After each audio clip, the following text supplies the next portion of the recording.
If your child wets the bed at night, you are absolutely not alone. Bedwetting, also called nocturnal enuresis, is a medical condition and it's far more common than many people realise.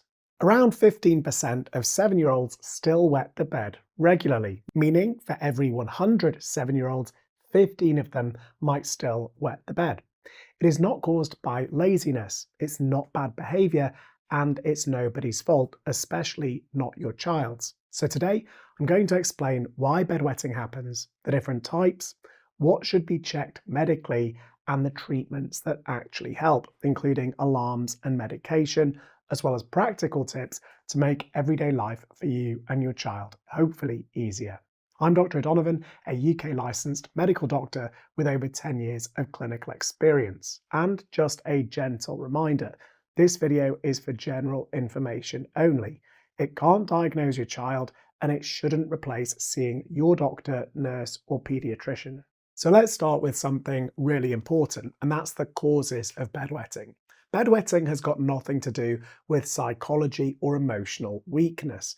So let's start with something really important. Children don't wet the bed because they're lazy, naughty, or not trying hard enough. In fact, living with bedwetting often makes children feel sad, anxious, or embarrassed, which is why punishment should never be used.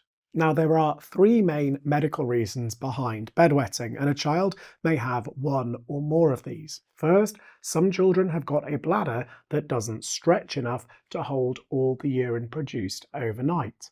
Second, some children produce too much urine at night. This is linked to a hormone called vasopressin, which normally tells the kidneys to make less urine while we sleep.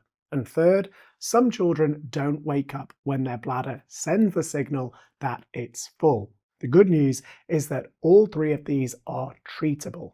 But before treating bedwetting, it's important to look for underlying causes that may need attention first. One of the most common is constipation. If the bowel is full of hard stool, it can then press on the bladder and reduce how much urine it can hold. Constipation must be treated properly for bedwetting treatment to work.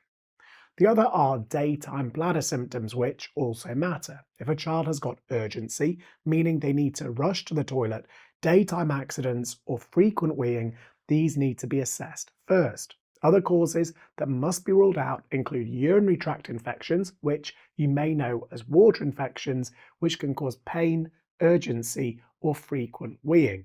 And importantly, type 1 diabetes, which is a disorder of blood sugar control, which can present with bedwetting alongside excessive thirst, weight loss, tiredness, frequent urination, tummy pain, or vomiting, is really important to know about. If diabetes is suspected, urgent medical assessment is essential. And for children with additional needs or physical disabilities, bedwetting should always be assessed. It is not automatically related to their existing condition. Now, it also helps to briefly understand the type of bedwetting, and there are two main types that you need to be aware of. If a child has never been dry at night, this is called primary bedwetting. If a child was dry for at least 6 months and then starts wetting again, this is called secondary bedwetting. And if bedwetting starts suddenly in a child with no previous history, that always needs medical assessment. Sudden or secondary bedwetting can be caused by a few different things. Firstly, constipation or infection. Secondly, diabetes. Or thirdly, changes that affect hormone levels such as stress or illness. Now, in all of these cases, the most important first step is working out why the wetting is happening. So now let's move on and talk briefly about how bedwetting is treated. Guidelines here in the UK recommend that all children still wetting the bed over the age of 5 should have a bladder and bowel assessment by a healthcare professional. The sooner that bedwetting is assessed and treated, the better the chances of becoming dry at night. Before your appointment, there are also a few helpful things that you can do. Firstly, check how much your child is drinking during the day, and you can try and record this in a diary. Secondly, make sure that they empty their bladder before bed. Try to keep a diary of wet and dry nights, and track bowel habits if constipation is a possible cause. Now, once the cause is understood, treatment can then be tailored. Now, this next part of the video is the one you are probably most interested in, and that is what interventions actually work to help you and your child.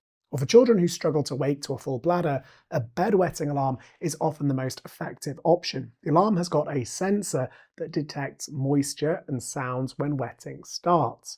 Now, over time, it trains the brain to recognize bladder signals and wake up before an accident. It's important to know that alarms don't work instantly. They usually need at least 4 weeks and sometimes 2 to 3 months to be effective. So please don't give up after a week. Now, at first, your child may fully empty their bladder before waking, and that is normal. Progress may be smaller wet patches and then fewer wet nights and eventually dry nights.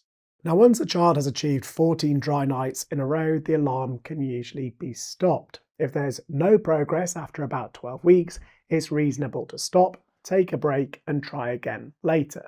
Now, for some children, alarms aren't suitable or don't work, and that is where medication comes in. Now, the most commonly used medicine is desmopressin. Taken before bed, it works by reducing how much urine the kidneys produce overnight. It can be used regularly or just for nights away, such as sleepovers or school trips. If alarms and desmopressin don't help, a specialist may recommend other treatments. Day-to-day management also makes a big difference, and there are several things that you can do that are actually quite easy to act on at home. So first is encouraging good bladder and bowel habits. So this means making sure that your child drinks well during the day, but only small amounts close to bedtime. I would suggest aiming to stop drinks at least an hour before sleep if possible. Ensuring your child fully empties their bladder before bed is also really important. Using waterproof mattress covers to reduce stress can also help, and it's important to reward effort like drinking well or helping to change bedding, but not dry nights which are outside of their control. And importantly, bedwetting should never stop a child enjoying life. With the right planning, sleepovers and trips are absolutely possible. Medication, discreet products, and reassurance can make all the difference. Finally, for younger children under 5, nighttime dryness develops at different rates. Accidents are simply part of learning, and gentle routines, patience, and support matter far more than putting pressure on the child. So my key message for you is this: bedwetting is common, it is treatable, and children do not outgrow it faster by being shamed or punished. If you are concerned about bedwetting in your child, I would suggest that you speak to a healthcare professional who can guide you through and guide your child safely through assessment and treatment. I've included lots of very helpful and trusted resources in the description box of this video for you to review if you wish. And if you found this video helpful, why not watch this video next?